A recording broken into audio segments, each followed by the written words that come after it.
There, Tanner, Josh. Yeah, we are at a quorum, so we can. Lynn, can you start the stream, please? I started the streaming and I started the recording. I'll make you the host now. Excellent, thank you. All right, I'll turn it over to Josh. You want to run with it? Yeah, well, hey everyone, thanks for coming, making the time. It's been a while, I recognize, and I'm going to make sure that after this is over, we spend a little bit of time reconnecting, maybe even do a coffee, because we have some new members and possibly some new members joining. But before we get to that, maybe we do the public comment. So Bo, I see you're on. If you wanted to make some comment, you're welcome to come off mute at this time. I had no comments. I'm just being Gladys Kravitz. Welcome. Hey, Bo. Hey, Tanner. Hi. And then with that, we'll go through, I think everybody knows everybody, but for the record, we'll go ahead and do introductions. So Heather, you want to kick us off on the stream? Hi, this is Heather Jones. And your role, Heather, you're I'm vice chair. What am I? Co-chair, vice chair? Vice chair. I don't know what I am. Russell, go ahead and introduce yourself, sir. Russell Williams, just a member. Yeah. Tanner Woody, member. And Josh Carter, chair. Leo Groner, City Council liaison. Yeah. And Chris Myers, City Planner, City of West Linn, staff liaison. And I found out Chris was the staff liaison for EDC prior to Alina. Yeah, So- yeah. In fact, Russell was on. I think you only and Shannon Eilis were both on back in my day. Okay. Yeah, it's a couple familiar faces. All right. Yeah. Good. Good. Update on EDC projects. I think that's yours, right? No, I actually was wondering if you guys could update me as I'm Yeah, coming that's in great. from out in the Yeah. cold. Just kind of update me on what we're doing, what's going on. I think we're planning on hitting the reset button at some point, figuring out what it is that we need to focus on. So it's a good time to talk about what we talked about prior to going on, which is the possibility of bringing in a consultant to give us a reset button, so to speak. Yeah, so it's not perfectly set, but we were approved to spend some money on a consultant to come in. And Lynn was working on this today, reaching out to some firms in the area to come into the EDC and maybe do a 2 or 3 session sort of what is economic development from a city perspective. How can an economic development committee like ours participate and be a part of that process within the city government, and basically start kind of just start over and learn a little bit more about economic development and how we can do it here in West Linn. So the budget was approved to do that, and now Lynn has started reaching out to find some firms. We're probably looking at a September, October for the first session, only because we've got vacations and whatever firm it is probably needs to put together a little bit of a program.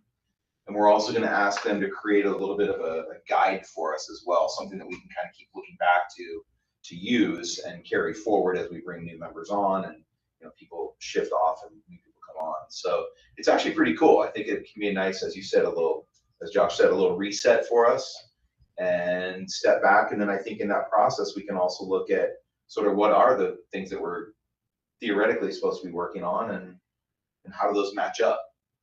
So so it's kind of cool. Yeah, I mean, since I've been here, I think this is my second full year on the committee. I don't think I can really point to a thing of substance that we've really tackled. Yep. We've had a lot of initiatives that Alina had taken the lead on, such as just really coalescing around the Vision 43. So we had the Working Waterfront group come present at the last one that we had 3 months ago, I think. So certainly understanding a bit more of getting more guidance would be great. Yeah, and it's tough because I think we all have ideas of how we can do things better or what the city could do. We're also limited in what we can do from a committee like ours, right? So I think if we can get someone to help us understand where we can be most effective, that would be really empowering for us to move forward and do something. There are a lot of things. We're going to do a 43 update coming up here, but there are a lot of smaller things we can do within the Vision 43 project. But, you know, some of that stuff really, it's stuff that we would need to do outside of this meeting environment. And I realize everyone's busy and we don't always have time to, outside of here, to spend even more time volunteering in the city. Well, I can So, imagine some fact finding, although I think a lot of that would be staff. yeah, it is, or consultant that we already have. Yeah, and finally making some recommendations. Yeah, well, I mean, I think I was telling you, it'd be good to understand from a council perspective of what success looks like to you all, so that everything's sort of just, you know, in alignment with what we're hoping to achieve for you all. Yeah. And where we can bring our expertise. Yeah, and I think that's an interesting point because we have this, Alina's position really was a part business support for existing Westland businesses, but also part economic development. And, you know, I think they're gonna need to step back and take a look and see what was most effective and what do we want out of that position if they rehire it.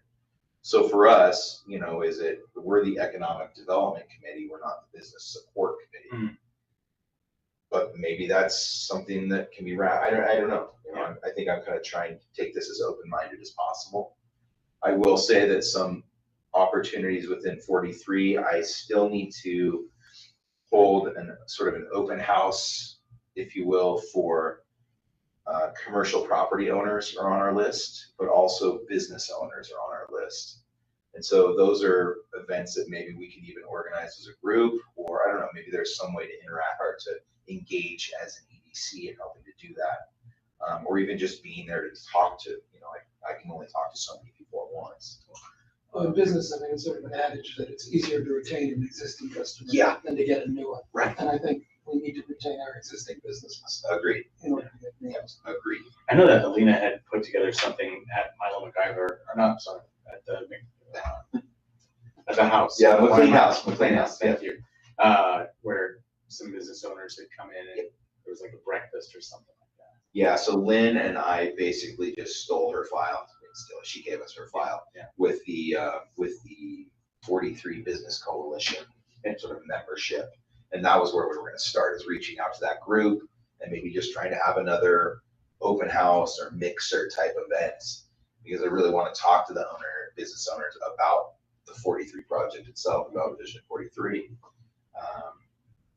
But you know, it takes multiple people to do that, and I don't know, that could be a sort of a smaller thing that we could work on as we're moving through the next process. Did we get any feedback on the McLean House meeting?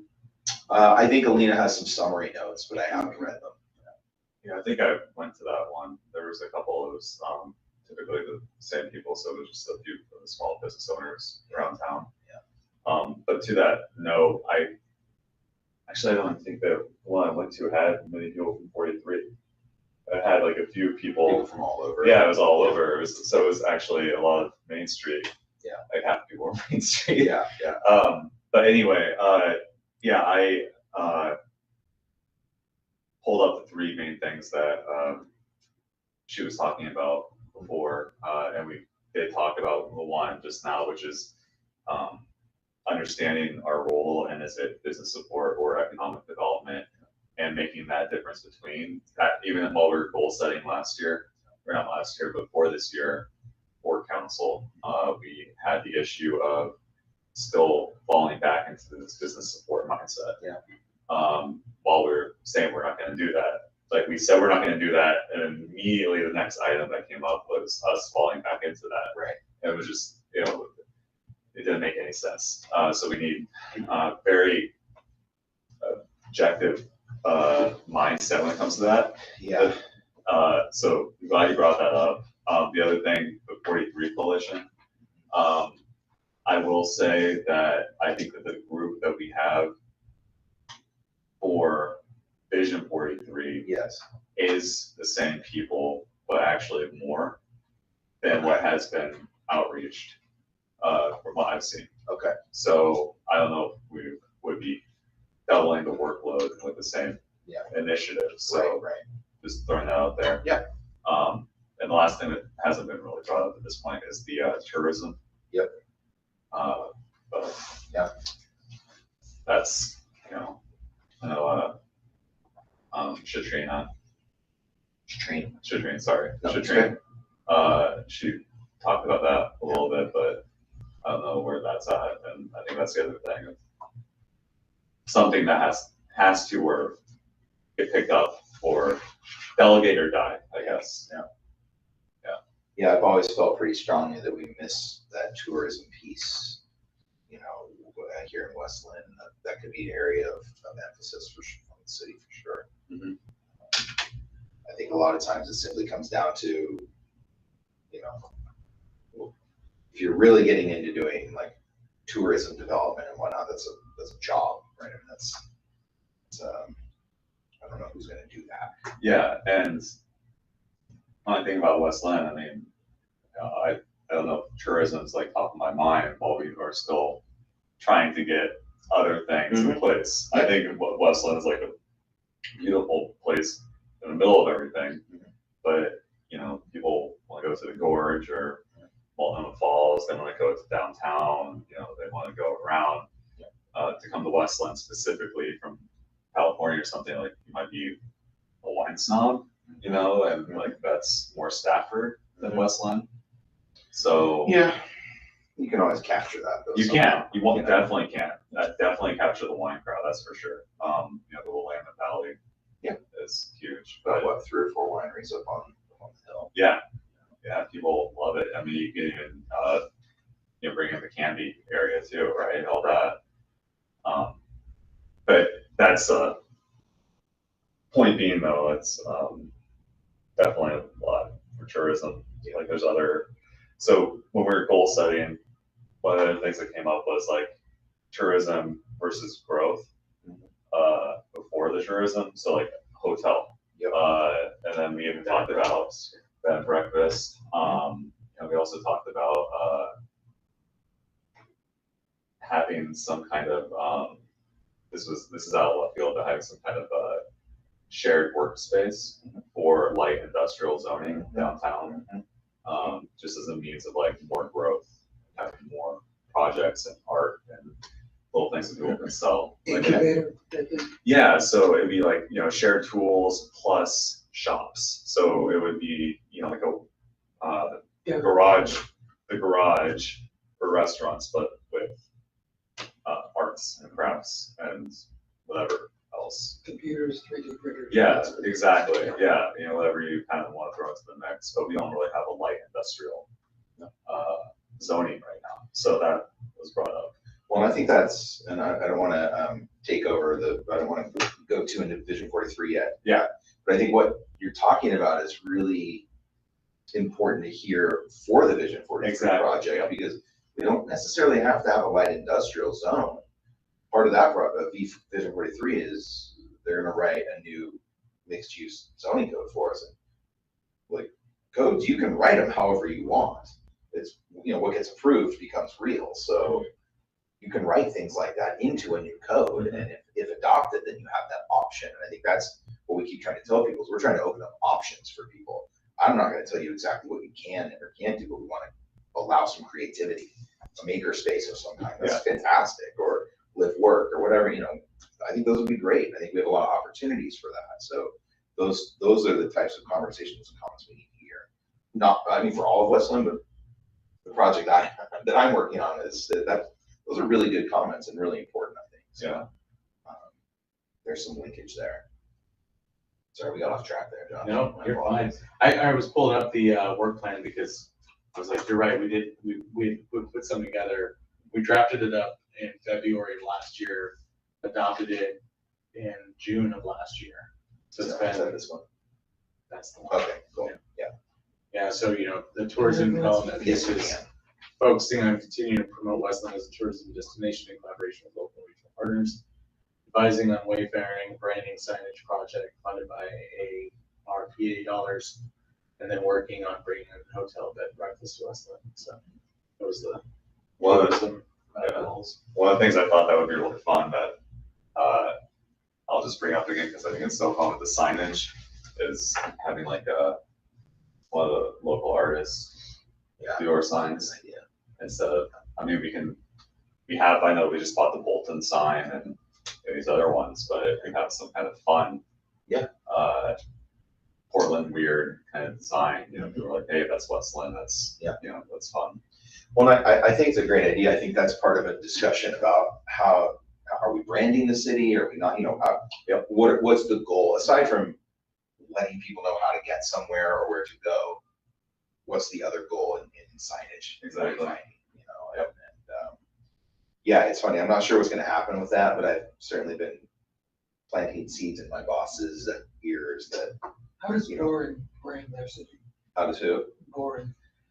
Yeah, I don't know. Clever naming. Yeah, clever naming, right? There's no East Linn, so we're kind of, you know. Right. Or just Linn. There's Lynn, Massachusetts. No, I think those were really good points, and I think that I've actually kind of been thinking before we do any signage and wayfinding and whatnot, we should just slow down for a second and make sure we, like, where are we trying to get people to go?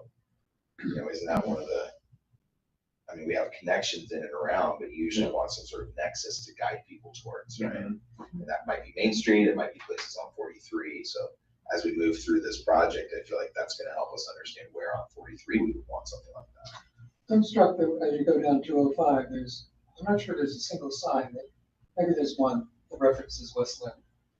Two. Two, We're coming Depends on in, the direction. Yeah, the Yeah. direction. Yeah, there's Yeah. the 1 mile out. but there's lots for Oregon City, and lots for Lake Oswego. Yeah, that's actually an interesting point. There's 10th Street. Yeah. It doesn't tell you anything. I mean, other than 10th Street. And And even then the stuff on the signs, I think it's like there's McDonald's and biscuits. Chevron, Yeah. Subway, And maybe. it's like, you know, the garage. I mean, how do you put the garage on there? You know? Yeah, how do you know what that is? Yeah. Food carts. Food carts. Right? Well, there's signs that have a number of businesses on exit. Yeah. Surely there's a way we could get that. Yeah. Well, and one of the tourism topic to me is very interesting because I think we have tourism opportunities, but do we have ways to capture that right now? We don't have a single hotel or bed and breakfast in the city. So, right, we don't have a tasting room, which has been a little bizarre for me. I've been here 10 years and it's like, wait, wineries all around us, but I guess they have their own tasting rooms, right? So why would you need one downtown? Is Iron Mountain Stafford? That's still West Linn, right? They're outside of the city Are they? proper, but they have a Westland address. Okay. I've been wondering. I was like, why that would be one. Yeah, as soon as you cross the Tualatin That's funny. past Willamette Park, you leave the city Westland proper, Yeah. and you're in unincorporated county, Cotton's County. So it's West Linn, but it's not West Linn. That's so crazy. Yeah, I mean, much like, you know, across the street, the church is in the county. Oh, Oh, yeah. wow. Yeah, Rosemont Middle School is in the city because we incorporated those properties and took them by eminent domain to build the school. Wow. But everything else over not the apartments, like, Yeah. Road, but the church and everything back that way. Even those houses back Even there? those houses Wow. are unincorporated Clackamas County. Wow. Okay. Does the city have plans to annex any of that? So that's actually would go through Metro, because bringing something into their urban growth boundary. That's a big lift, and they only do it once every 6 years. And you have to master plan it. I asked because Lake Oswego is doing the same thing. Yeah. But it's when someone sells the property and forces them to connect to sewer. That's how the Correct. annexation- And that's, we have the same rules, yeah. Okay. We just don't have a lot of that going on. Sure. Now, you can also do forced annexations, where if you have a property that is an island, meaning it's surrounded by the city, you can force them to annex it. We've just never done that. And we have quite a few island properties in West Linn. It's one of those, they're not major revenue generators, and it takes a little bit of investment on our part, but at some point, it's kind of a low-hanging way to, like, okay, you're getting all of our services for the most part. The police still come, the fire still come, you're not paying into those. But anyway, I'm off track. But Yeah. the tourism piece has always been, is kind of been tough now. Like, where do you start on that? We need places for people to stay and engage, right? Yeah. I know you want to get where. Sorry, that's yeah, fine. I I know know. you want to get into the Vision 43 update, so why don't we do that real Sure. quick and then, yeah, no worries. Yeah, so I don't know if everyone's up to speed on Vision 43. Tanner is the chair of our working group, so he's as up to date for the most part, although I have new stuff for you guys Good. That's great. Yeah. So I'll just do a little like 3 to 5 minute, this is what the project is. And then I'll give you an update on where we're at in that process. So, you know, Vision 43, we're talking about the Highway 43 corridor from the Lake Oswego West Linn border to the I-205 overpass on the south side there. So it's about 3.3 miles long. We're not talking about things like pavement.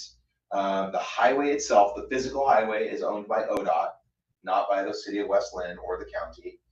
What we're talking about are the land uses adjacent to the corridor, and what do we allow and what do we not allow. And really what we're doing is the first year of this project, which we're in right now, 2024, I'm going out into the community as much as possible and asking, what do you want Highway 43, the corridor, to look like and act like from now through the next 40 or 50 years? What do we want it to be for us as a community? I think most of us would agree it's not an awesome place to spend time. It's loud, it's kind of dangerous. You don't really want to walk along the highway for sure. So what is it that we want the corridor to look and act like for the community of West Linn? I committed to council on multiple occasions to holding or being a part of at least 30 events in the community. For me, it was really important to get staff like myself out into the community rather than delegate that out to a consultant. I know all of us that work here are very invested in West Linn. I'm also a resident, so of course I'm invested in that regard as well. And I think we've had a really good response. We're getting some really honest feedback from people. Most of it's very positive. You know, there are some people who don't want change, and that's fine. That's their opinion too. So the first year is about putting together the community's vision. So getting out and about and hearing from people. We have a web page, yourwestlinn.com. We have a survey. We're about to pull that one down and put up a new one. I think we've got about 630 survey responses right now. Pretty good. Yeah, and we actually have we also have an interactive map where you can drop pins and leave comments about, I like this, I don't like that, more crosswalks here, you know, that kind of thing. And I think we have about 180 comments on the map right now, something like that.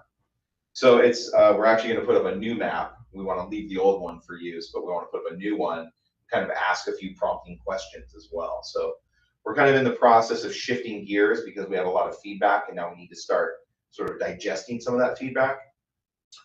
So where we are right now, one of the other important parts of the project is we are looking at connections between the neighborhoods that run the length of the corridor on both sides.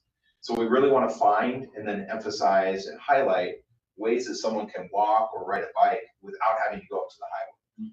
You know, so if you live in a neighborhood, you're in Bolton and you want to go to, I'm getting all this backwards, but if you wanted to go up to Sunset, yeah, thank you. Or no, I'm talking more like linear along the corridor. Oh, so let's say you just wanted to go up and get some food, and you could walk instead of having to drive up to the highway and drive there. Yeah, maybe you wanted to walk up to Arbor Drive. Yeah. You've got a friend up there.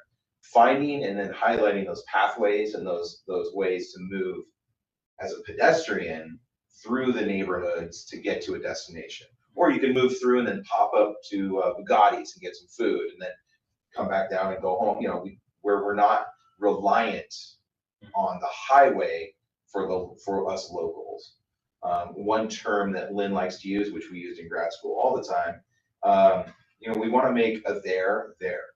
We want a place for all of us to go and engage, sit quietly, have a meal, have a beer, have a coffee, whatever. So a part of that, I mentioned the mixed use, or I mentioned they'll write our consultant will write a new code for us. The other thing that we're going to start talking about here in the next few months is design standards. Because right now, what you're going to get is what we have: a sea of parking up against the highway, some buildings pushed back, low slung, single story. That's just it's the lowest form of development we can get, right? So we want to challenge developers to do something better. Councilor Groner was with us. We did a tour with council. We went up to Lake Oswego, looked at some of the development that they've had, where you're fronting the building at the highway and you're burying the parking. But in order to do that, you got to give them a little extra height, right? They got to get a return on that investment to spend the money to bury parking. So we're starting to have some of those conversations with So people. walkability is a phrase.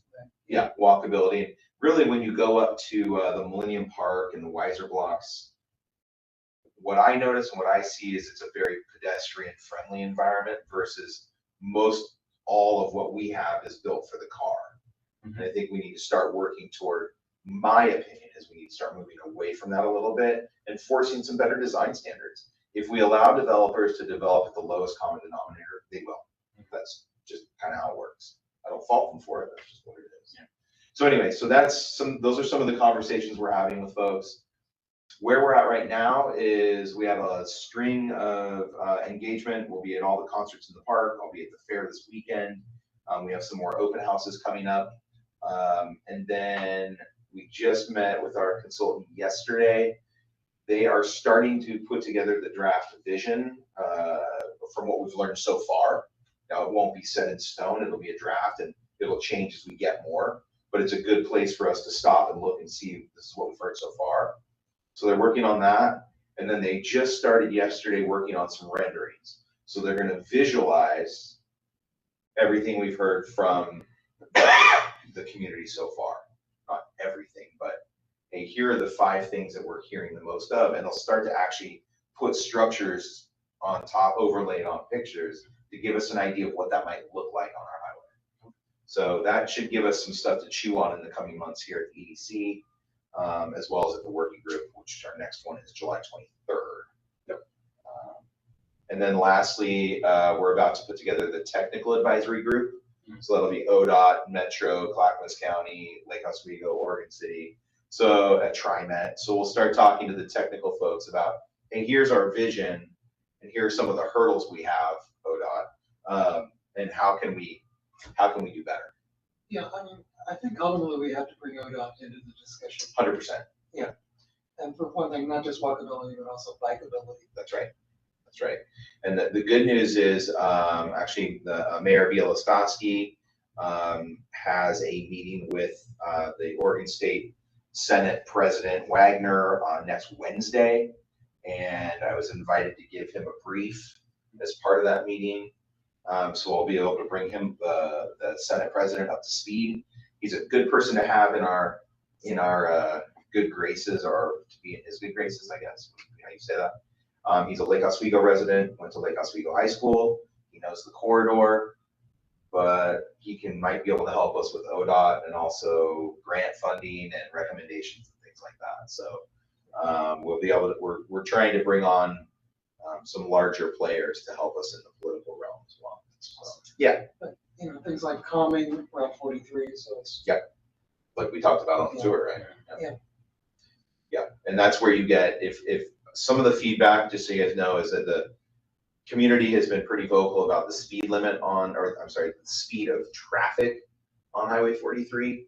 That 35 is pretty fast in some areas. When you go through LO, it's 25 for the most part until you leave the actual city proper area. So that's come up quite a bit. More crosswalks, better crosswalks, more of them, slower speeds. And we're looking at 3 or 4 different nodes for development. So maybe you would slow the speed down through those nodes. ODOT will immediately, in a knee-jerk reaction, just say, well, no, we can't do that. We're putting our plan together before we start bringing that to them. But we have a really good example just north of here of, well, actually, yes, you can. Yeah. Lake Oswego is 4 lanes with pedestrian islands in the middle, and it's 25 miles an hour. So, And they have a train. Yeah, and they do. And they have a train that runs right on through downtown. Don't get caught behind that either. Don't. That really sucks. It does, but it works. But it works. Yeah. It does work.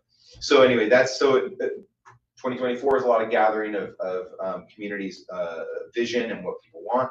2025 is we'll do a transportation analysis of what all of these ideas would do to traffic on 43. And then we'll start, kind of creating our package and run it through various committees and looking for approval at the end by council. Hopefully in October of 2025, we'll wrap this up. So it's a lot of info, but you guys will continue to hear about it pretty much monthly since I'll be here every month. So it's great. Yeah, it's a good project. It's getting a lot of support. I'm really excited for it. Yeah, really excited for it. I appreciate the updates. I think they're helpful for us to hear every month. Yeah, thanks, Heather. Were you here when I was here back in like, God, was that like? It feels a long time ago. Yeah, I was. So It was it's forever just, ago.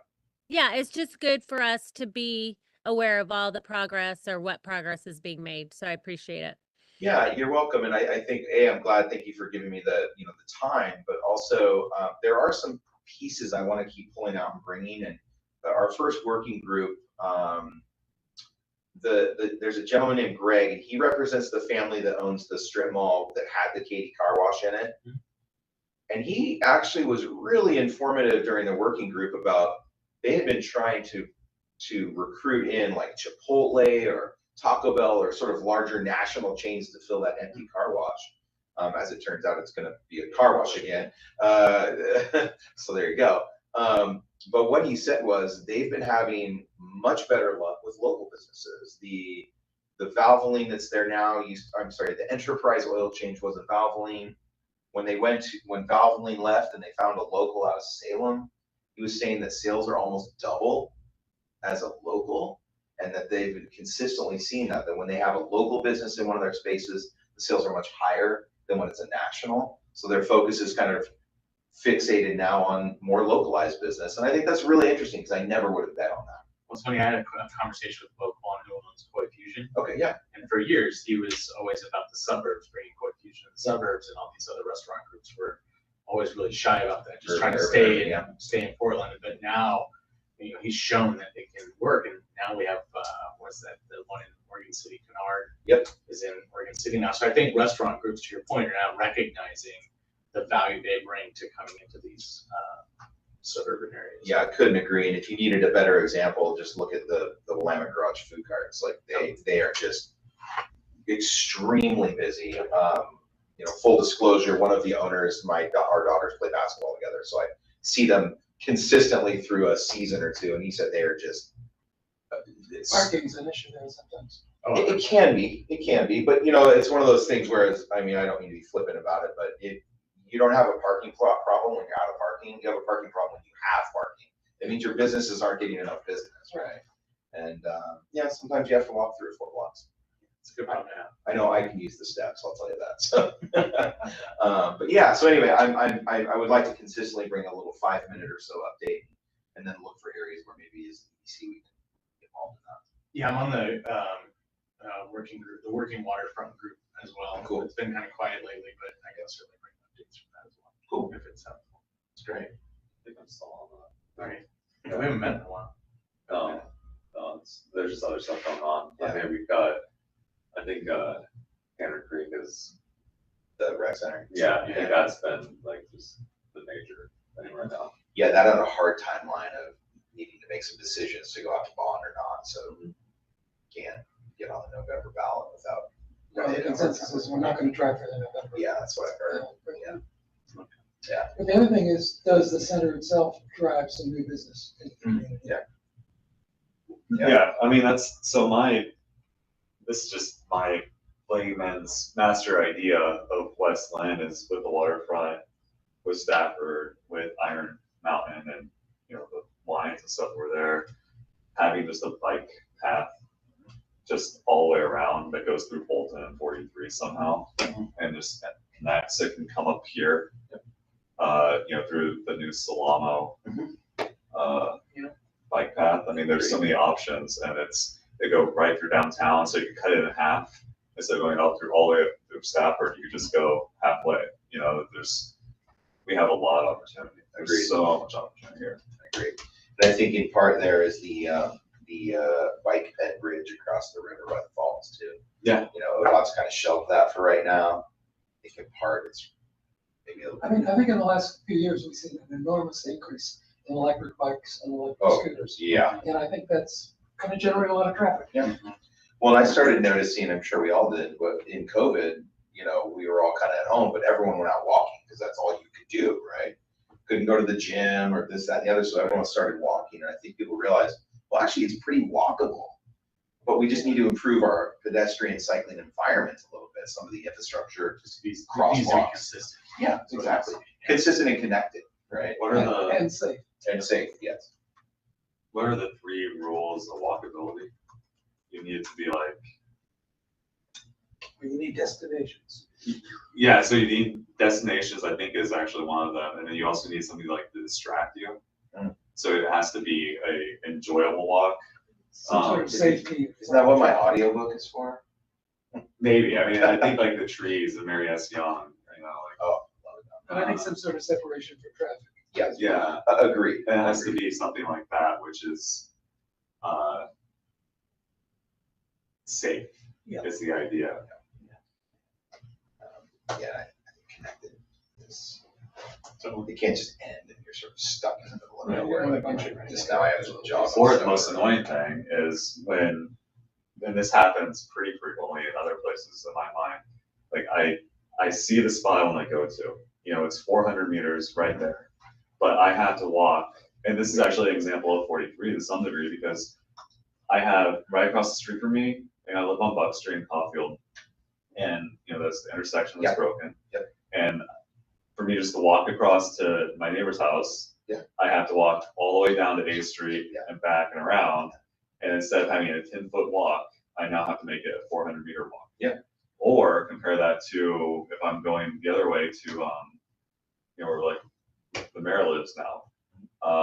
You know, he's my neighbor too. And he has to, there's no safe crosswalk, essentially from his place all the way up to Walmart. It's like a half mile or something. It's over a mile. It's over a mile. It's over a mile. Cause I run it.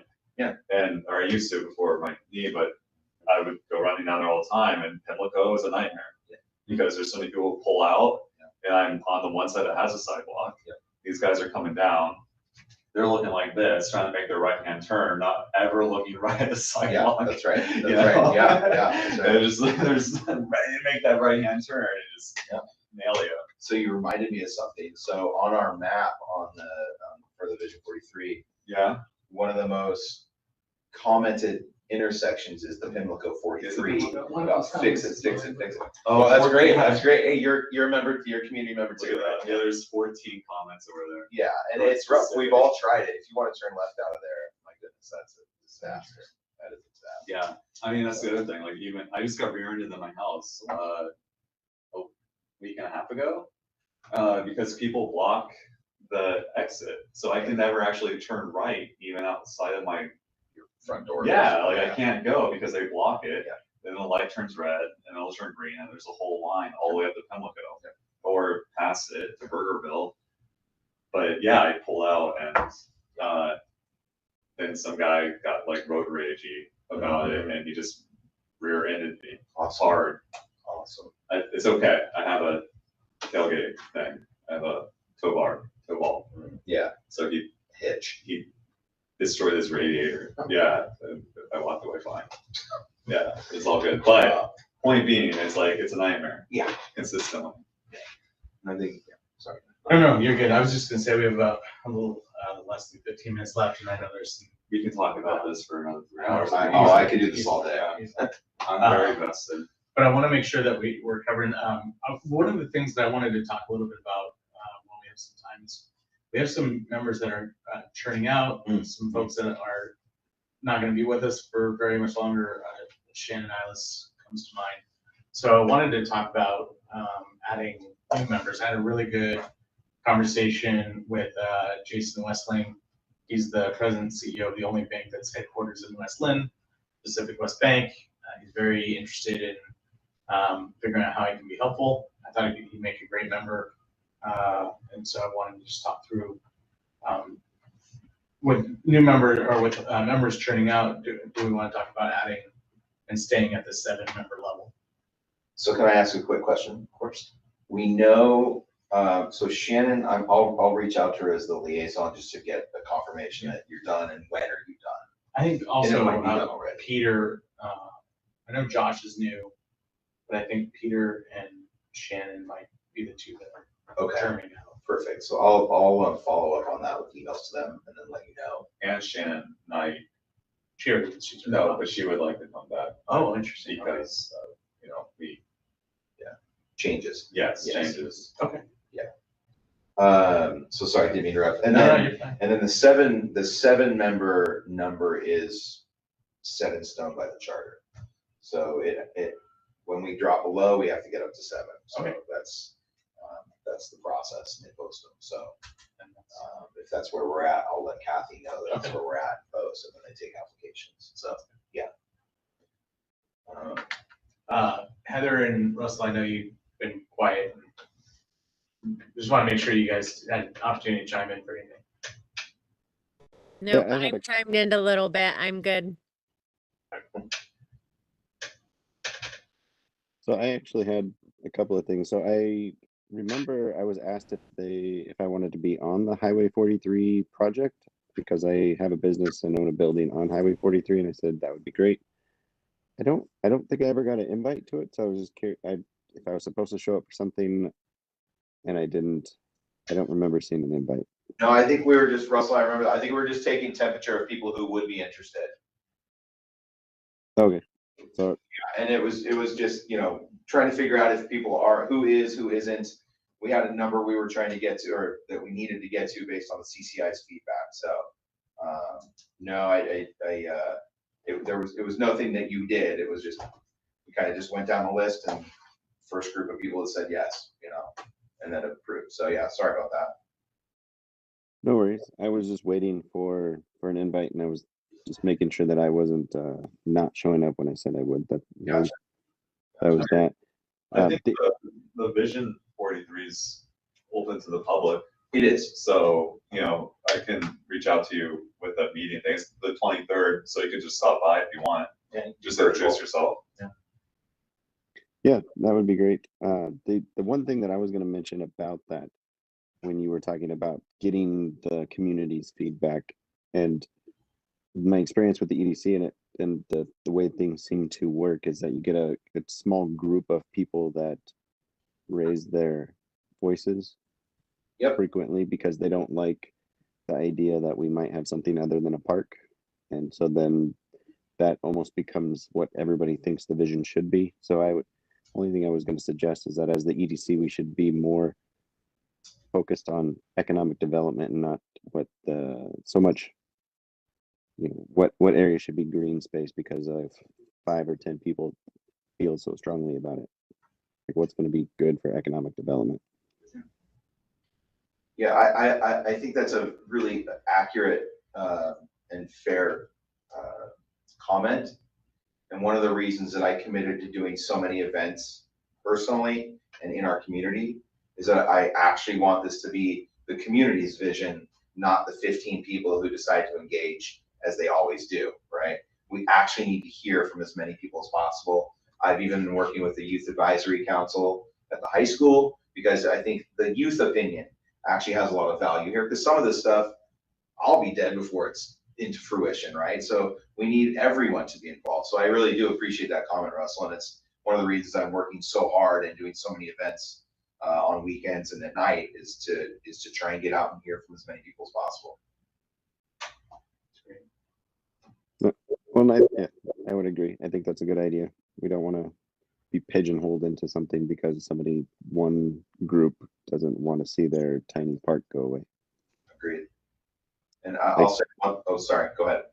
And I think, if I remember correctly, the little green space directly across from my building is technically a park. Yes, it is. No, it is a city-owned property, but not a park. It's like a little triangle. I think it's classified as an open space, but not a park. I'll have to check on that. But it is on our radar, and it is in one of our focus areas. That sounds like the place right in front of me, Volunteer Park, I think is what it's called. It's across But it's from not. Bolton Fire Hall, but I don't believe it's officially categorized as a park. No, I know. Yeah, I agree. There's one on Buck, and then there's one that's with the do you know which one it is? Is that one on Buck or Elliott or A Street? It's right on A Street. Yeah, Russell's on A. Yeah, that one's really annoying because it doesn't get any TLC. We just yesterday asked them to do some renderings of something different than what it is now. Yeah. So we should get some visualizations of potential things like a plaza or just something. It's small, but you can do something more with it than what it is. But yeah, I think that's a good one, Russell. So do you share space with Molly, or are you a State Farm? I'm the State Farm agent there. State Farm? Okay, okay. And I brought it up before that I was very interested in being on the working group because I tried to lease, I own that building, I tried to lease a space to a driving school. And it was not allowed because of the zoning. Like a, Yeah, weirdly enough, you're in a residential zone. I don't know how that's possible, but Technically I'm I think it's our, I don't remember what it's a residential apartment is basically, but I had when the building was built, it was grandfathered under a special use permit, I believe, okay. for an office. And as long as it stays for what I'm doing, then it's fine. But I can't, I'm limited to what you could lease it out for. Molly's on the working group. Yeah. And she's Across the street, right? right. Yeah. So Yep. Molly is right across the street from you. I don't know if you met her by chance. Yeah, I know her. Pretty frequently, but she's on the group, so she's definitely a person. I would love to. We can definitely have a talk about this the 23rd. Yeah, and Russell, that whole intersection that you're at and the Bolton Fire Hall, old Bolton Fire Hall, and that commercial, like the fly fishing area or the fly fishing shop and all that, that's one of our focus areas. We feel like, you know, we own the fire hall, so there might be a public-private partnership there to do something at the old fire hall, which is essentially condemned at this point, and the roof is caving in, sort of. So yeah, you're in that zone, and if there's a new zone written, it would be good for you because it will open up opportunities for you to do different things there rather than what you're stuck with right now. And that's just me personally, but I mean, right next to my building, there's that duplex, I think it is. Yeah. If you look in the bushes. Yep. Like if that was rezoned to be something that had, I could see where it'd be maybe 3 stories with like a storefront along the sidewalk that people could walk into and parking along the back. Like, but it would have to be zoned, allowable, right? But otherwise, it's just as derelict. But that's what we want, though, is we want to get creative like that, and we can do better in certain areas. And I think that's yours is one of our 4 focus areas along the corridor for a more shifts in development, if you will. So yeah, so I'm excited for the zoning, but also just building like inside of those zones, being able to build more than, we don't need to go crazy and build 20 stories, but to allow higher, go up higher further, right? So I'll say one more thing. I don't want to keep getting back to it, but one of the things that I keep telling, I was just at Savannah Oaks Neighborhood Association 2 nights ago. One of the things I keep talking to people about at our open houses and NA meetings and wherever is we're at a point in time where we have to have difficult conversations. Talking about height limits or bulk of a building on a property or parking. In the past, we really haven't, as a community, been open to having those conversations. Now I think we're in this shift where people realize, yeah, we do need to talk about height.